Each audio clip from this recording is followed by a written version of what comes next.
एक रोगी थे फूलचंद जी,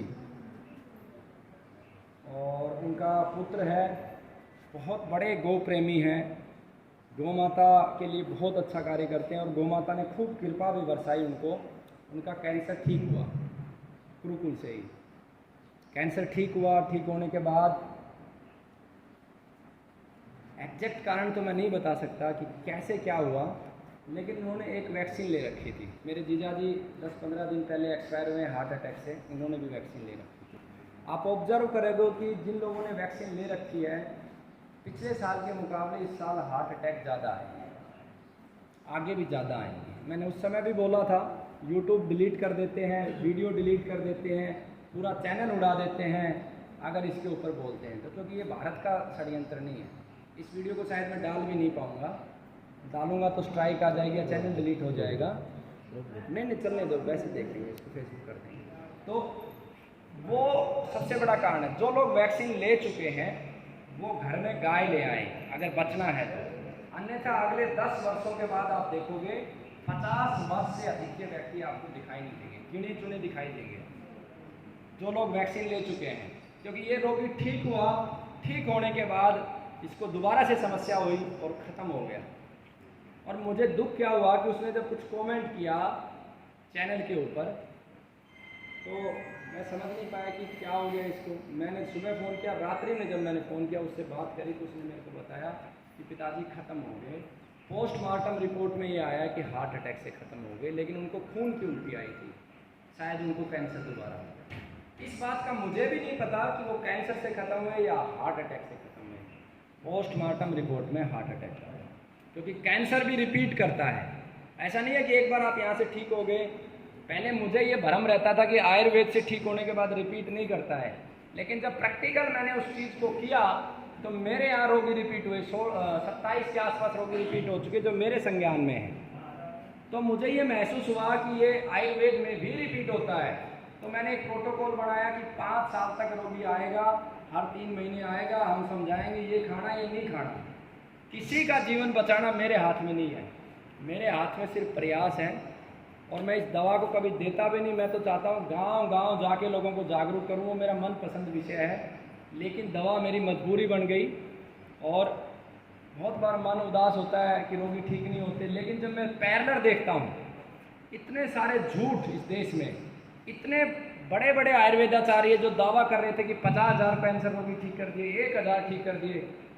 जब वो कार्यक्रम 2 बार आयोजित किया और अब हर 6 महीने बाद करूँगा कि अगर ठीक किए, पतंजलि ने 50,000 ठीक किए, उसने ठीक किए, उसने ठीक किए, तो जिन्होंने ठीक किए तो वो कार्यक्रम में आओ, दिखाओ। आप नहीं दिखा सकते तो आपका प्रतिनिधि आएगा और आपको भी जागरूक होना पड़ेगा, क्योंकि बहुत सारे लोग मरते नहीं, मारे जाते हैं। एक मिथक इस देश में चलता है कि 4 महीने की डाइट से कैंसर ठीक होता है। उस डाइट को बोलते हैं DIP डाइट। वो ये भी कहते हैं कि गाय का दूध जहर है, और बहुत सारे भोले भाले लोग उस बात को सत्य मानकर आगे बढ़ जाते हैं। मैं भी उन्हीं में से हूँ। मैंने भी उनको देवता माना, मैंने उसकी डाइट को समझा भी, मेरे को लगा सच में ठीक होता हूँ। मैंने कई रोगियों पे दिया भी, उनके पास 2 बार गया भी, दोनों बार कार्यक्रम के निमंत्रण भी दे के आया। वीडियो भी हैं जिनको डॉक्टर विश्वरूप चौधरी कहते हैं। उन्होंने एक हिस्सा बहुत अच्छा कार्य किया है कोरोना के लिए जागरूकता का, मैं उनके लिए उनका सम्मान करता हूँ। लेकिन दूसरा जो हिस्सा है कि 4 महीने में कैंसर ठीक हो जाता है, ये बहुत बड़ा पाप है। और मुझे दुख है, अनेकों बार उनको मैंने व्यक्तिगत रूप से भी कहने के बाद भी कि आप पाप कर रहे हो, उन्होंने ये माना नहीं। इसलिए मुझे सार्वजनिक बोलना पड़ता है। दिल्ली के कार्यक्रम में भी मैंने बोला था कि एक रोगी आप लेके आ जाओ, आप नहीं आ सकते तो मैं आपके दरवाजे पे आता हूँ, भीख मांगने के लिए आता हूँ। दिखाओ, मुझे दिखाओ DIP डाइट से रोगी ठीक हुए हैं। और मैं आपके माध्यम से पूरे देश को कहता हूं कि एक भी अगर रोगी DIP डाइट से ठीक हुआ है तो आगे आए, क्योंकि जितने रोगी आएंगे उससे पता चलेगा सच्चाई क्या है। अगर ये सच है तो इस देश को दवा देने की जरूरत नहीं है, चिकित्सालयों की आवश्यकता ही नहीं है। वो डाइट का मैं प्रचार करूंगा, लेकिन दुख इस बात का होता है कि व्यक्तिगत रूप से मिलने के बाद भी इतने छल कपटी लोग हैं, घुमाते हैं फिराते हैं कि हमारे पास डाटा मेंटेन नहीं करते, हमारे पास इतना टाइम नहीं होता। भैया अगर रोगी ठीक होता है ना तो मैं अभी फ़ोन लगाऊंगा, 15 रोगियों को अभी बुला दूंगा इस क्षेत्र के जो ठीक हुए हैं, क्योंकि वो ऋण भाव में आ जाता है। कुछ लोग ऐसे भी होते हैं ठीक होते हैं भूल भी जाते हैं, लेकिन कम से कम इस देश की भावना, इतना हाइब्रिड इस देश ने नहीं खाया है। अभी भी 30-40% लोग ऐसे हैं जो सम्मान करते हैं सच का, प्रेम करते हैं सच्चाई से, धर्म के लिए जीते हैं। तो उन्होंने मेरे को डाटा भी नहीं दिया और एक बार भी उन्होंने एक सिंगल रोगी से भी नहीं मिलाया। ये भी एक बहुत बड़ा झूठ है, इसके लिए भी आपको जागरूकता करनी पड़ेगी। तो मैं चाहूँगा सिर्फ 1 मिनट के लिए मौन धारण करेंगे फूलचंद जी के लिए, जिनका शरीर समाप्त हो गया। बहुत पवित्र थे वो और गो भक्त थे, और शायद मुझसे कोई गलती हुई हो तो ईश्वर मुझे माफ़ भी करे और मुझे सही रास्ता दिखाए कि आखिर मैं कैसे ज़्यादा से ज़्यादा रोगियों की मदद कर पाऊँ। तो ओम के साथ मौन शुरू करेंगे और ओम के साथ ही ओपन कर लेंगे। आप सभी खड़े हो जाए।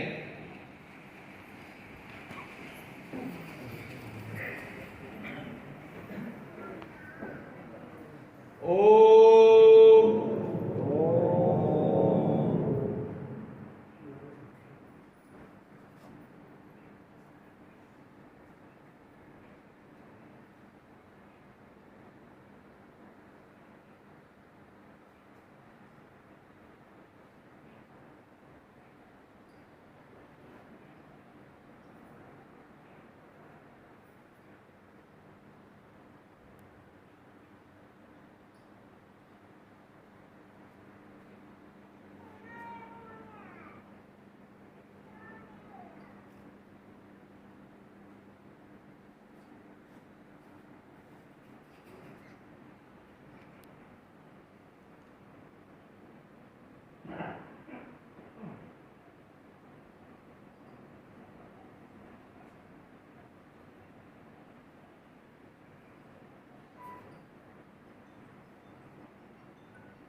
ओ